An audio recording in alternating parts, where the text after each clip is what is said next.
नमस्कार, पुस्तक वाली नूपुर के इस एपिसोड में आप सभी का स्वागत है। और इस एपिसोड में किताब ढूंढी है जो लबरेज है प्यार और तकरार के किस्सों से। किताब का नाम है हम तुम। नाम से ही से ही समझ आ रहा है कि किताब के अंदर क्या होगा। तो ये किताब भी पति पत्नी के खूबसूरत रिश्ते को बहुत ही खूबसूरती से बयां करती है। लेकिन जो बात इस किताब को ख़ास बनाती है वो ये है कि इसमें किसी भी चीज़ का ओवरडोज नहीं है। कभी कभी जब हम रिलेशनशिप के बारे में लिखते हैं तो हम इतनी अतिशयोक्ति कर जाते हैं कि हमें लगता है कि इससे अच्छा कुछ और हो ही नहीं सकता। ये एक एक्सेप्शनल केस है, अपवाद है, इतना प्रेम, इतना समर्पण। लेकिन यहाँ ऐसा कुछ नहीं है। ये बिल्कुल वो वाला प्रेम है जो सचमुच में होता है लेकिन बार बार कहा नहीं जाता, बार बार जताया नहीं जाता। तो किताब के बारे में बात करने से पहले थोड़ा सा इसका बैकग्राउंड समझते हैं। किताब को लिखा है डॉक्टर ममता ओझा ने। ये किताब उन्होंने समर्पित की है उनके स्वर्गवासी पति श्री अनिल ओझा जी को। और कोविड के दौरान, कोविड के कारण ही उनके पति जो थे वो इस दुनिया से विदा हुए। और उसके बाद जो रिक्तता उनकी दुनिया में आई, उसी रिक्तता को शब्दों और भावों से भरने की कोशिश और पति की यादों को हमेशा हमेशा के लिए संजोने की कोशिश उन्होंने इस किताब में की है। तो सबसे पहली बात ना कि नरेटिव जो है किताब का बहुत ही ऑनेस्ट है, कहीं कोई अतिशयोक्ति नहीं है। जो चीज़ जैसी है शायद उसे वैसा ही लिख दिया है। लैंग्वेज जो है मिक्स्ड है, जिस लैंग्वेज में हम बात करते हैं वैसी लैंग्वेज है, साहित्यिक भाषा नहीं है और जजमेंटल नहीं हो रही है। लेखिका कहीं पे भी जजमेंटल नहीं है और कोई नाटकीयता विशेष इस किताब में नहीं है। पर फिर भी कहते हैं ना कि सादगी में सबसे ज़्यादा खूबसूरती होती है। तो बड़ी सादगी से लिखी हुई किताब है। मैं कुछ अंश आपको पढ़कर सुनाती हूँ। तो किताब का जहाँ पर प्रारंभ होता है, जहाँ पर वो बताती हैं कि क्यों और कैसे ये किताब अपने अस्तित्व में आई, वहाँ पर वो एक बात लिखती हैं जो मेरे दिल को बहुत छू गई। तो शुरू से ही वो कन्फेस करती हैं कि हमारे विचार नहीं मिलते थे, जो बहुत सारे कपल्स के बीच में होता है कि आपके विचार अलग अलग होते हैं, सोचने, काम करने, देखने का नज़रिया अलग अलग होता है।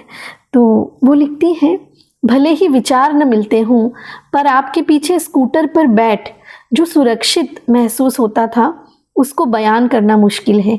एक बिल्कुल ही आश्वस्त जीवन और मेरा खोए खोए रहने का स्वभाव मैं अफोर्ड कर पाती थी आपके साथ। अब तो जीवन ऐसे कट रहा है मानो एक ऐसे मकान में रह रही हूँ जिसकी छत उड़ गई हो। ऐसा होता है जब बहुत लंबा साथ निभा लेता है ना एक कपल, तो दोनों एक दूसरे के साथ सिक्योर फील करने लगते हैं। उसको बड़े ऑनेस्टी से यहाँ पर उन्होंने बयां किया। ये फ़िलहाल एक पत्नी के नज़रिए से बयां कर रही हैं, लेकिन आई एम श्योर कि कभी जब ज़िंदगी के सफ़र में पति अकेले रह जाते होंगे तो वो भी कहीं ना कहीं उस सुरक्षा कवच की कमी महसूस करते होंगे जो घर के अंदर पत्नी के होने से जो कंफर्ट मिलता है। सुरक्षा इज़ द रॉन्ग वर्ड। जो कंफर्ट एक वाइफ की मौजूदगी में हस्बैंड को मिलता है, डेफिनेटली वो मिसिंग हो जाता है।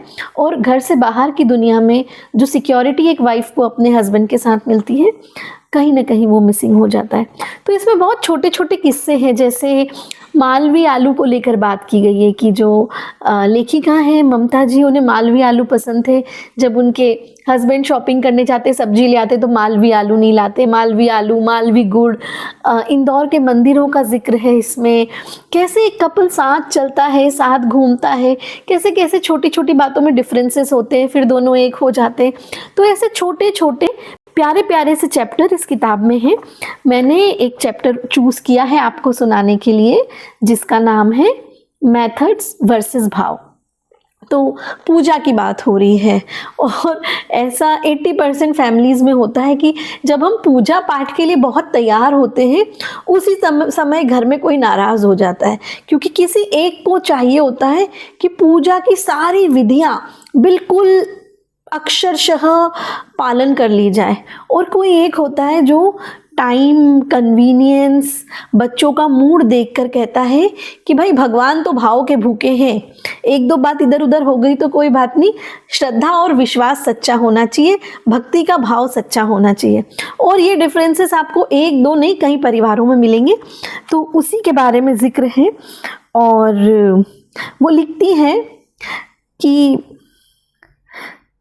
पूजा की मेथड भी भाव उत्पन्न करने के लिए ही शायद बनाई गई थी, लेकिन इंसान मेथड में बहुत ज़्यादा उलझ गया और इस कदर उलझ गया कि उसे ऐसा लगता है कि मेथड में जरा भी चूक हो जाएगी तो भगवान उससे नाराज़ हो जाएंगे। मेथड्स पूजा में भाव जगाने की बजाय डराने का काम करने लगे हैं, उलझाने का काम करने लगे हैं। भाव तब उत्पन्न होते हैं जब मन निर्मल हो जाता है, समर्पण भाव में आ जाता है। अब वे अपने हस्बैंड को संबोधित करते हुए लिखती हैं, पूजा में आपका स्कूल हमेशा मेथड रहा और मेरा भाव वाला स्कूल रहा। हमारे बच्चे कंफ्यूज्ड रहे कि किस स्कूल में दाखिला लें।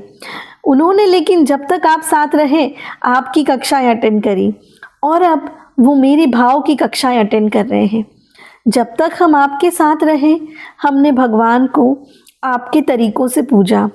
अब भगवान को पूछते वक्त आप इतना याद आते हो कि हमारा मन भी अब मेथड स्कूल को समझने का करता है।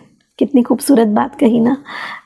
किसी इंसान के जीवन से चले जाने से जो वैक्यूम क्रिएट होता है उसे भरने में बहुत वक्त लगता है और वक्त ही वो मलहम होता है जो उस घाव को भर सकता है जो किसी इंसान की गैर मौजूदगी से पैदा हो जाता है। पर फिलहाल ये किताब जो है ये भी एक ऐसे ही मलहम का काम करती है, शायद लेखिका के लिए, उनके परिवार के लिए, उनसे जुड़े हुए लोगों के लिए, और आप और हम जैसे पाठक जो डायरेक्टली या इनडायरेक्टली उनसे कनेक्ट हैं।